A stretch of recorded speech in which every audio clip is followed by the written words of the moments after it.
So have you ever wanted to film a video and tell a story about a subject or a person, but there's no one around to help you and be that character? Well, lucky for you, I have 5 tips on how to film yourself. So, let's roll the intro.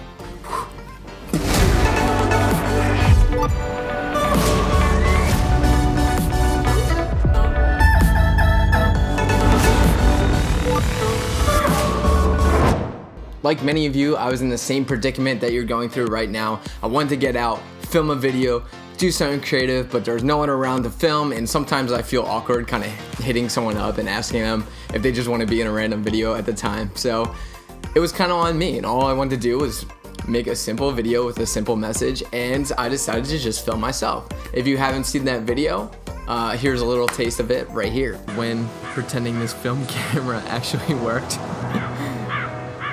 There wasn't much to see or do, but it was a nice little reminder to myself.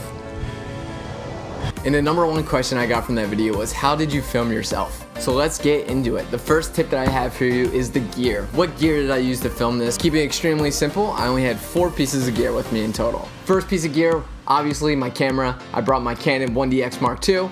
Second, my lens. I brought my 24-70 Sigma Art 2.8. #3, I brought a nice little cheap fluid head tripod that Neeler makes. Super cheap, super sturdy, awesome tripod. #4, obviously I brought a neutral density filter because, like we've said before, you cannot shoot outside without one of these. They are a lifesaver to keep your highlights from blowing out whenever you're shooting in broad daylight. So clearly you don't need a lot of gear.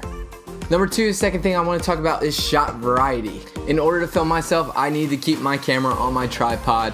I couldn't move it myself, so I needed a lot of shots, a lot of shot variety to keep everything interesting and move at a quick pace. So as an example, in this video right here, you can see that instead of just having one shot of me raising my camera, I transitioned to another closer shot, and that made it more interesting, and I don't know, it just like picked up the pace and looks pretty good. Wide shots are great for establishing where you are, where your character is, where it's taking place. Medium range shots are great for telling the story, progressing, and the close-up shots are best for just showing details and getting the person in your film and having them feel like they're actually in the video, feeling those feelings, seeing what you're seeing. Yeah. Throughout the video, you're gonna see a wide shot, the medium shot, the close-up shot, the medium shot, the wide shot. It just keeps it interesting, keeps it moving along. And having all these shots kind of makes the production feel bigger than it actually was. I wasn't moving the camera, but it felt like it was moving, and it felt like there was things moving along, even though the camera was never actually moving. Alright, so the third thing I want to talk about is framing and composition. This is one of the most key things we're going to talk about in this video. A nice little reminder to myself when I'm setting up a shot on a tripod is when I look through it on the screen and I'm seeing the scene that's being filmed at the moment, I ask myself, is this a good photo? Would this make a good photograph? If it doesn't meet that requirement, I'm like, no, this is like not very interesting or silly, then what am I doing? Let's check out this scene in the video.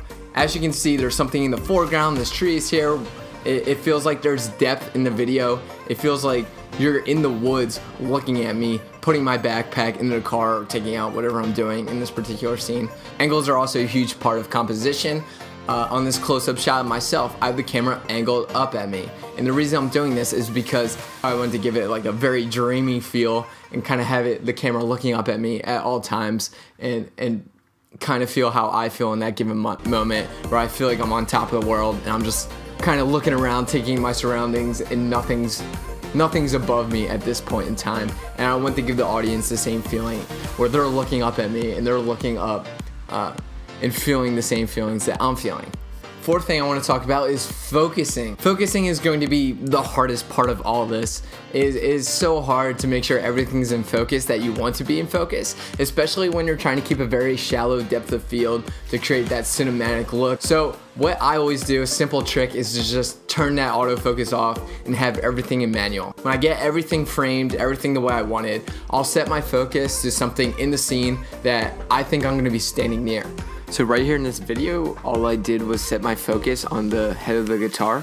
I zoomed in on it, made sure the head of the guitar was in focus, zoomed out, pressed record, then I walked around, put myself in the scene, picked up a guitar, sat on the bed, and voila, everything was in focus. And humble brag, I can play the guitar.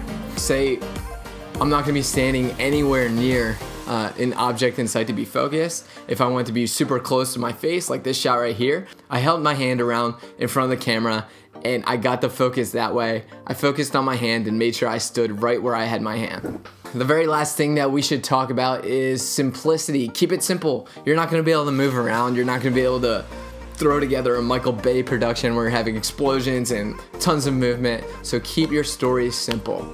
I don't think I moved outside of a 50-foot radius for this entire video, but because I had a ton of shot variety, because I had my framing set up, because I was showing all these different things within the scene, I'm showing the details, I'm showing the wide shots, I'm showing the medium range shots, it felt like a bigger production and it felt like I just took a trip, like a 4-mile hike through these woods. But I never got within 50 yards away from the car, which is pretty ridiculous and silly. And it was just a really simple message with a simple voiceover, and it's something that you can do right now with the gear you have. That's it for today, guys. If you have any questions, comments, suggestions, leave them below in the comments.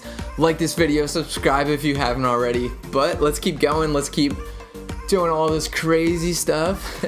Go Eagles, E-A-G-L-E-S, Eagles. Woo. I'll see you next time on the DG.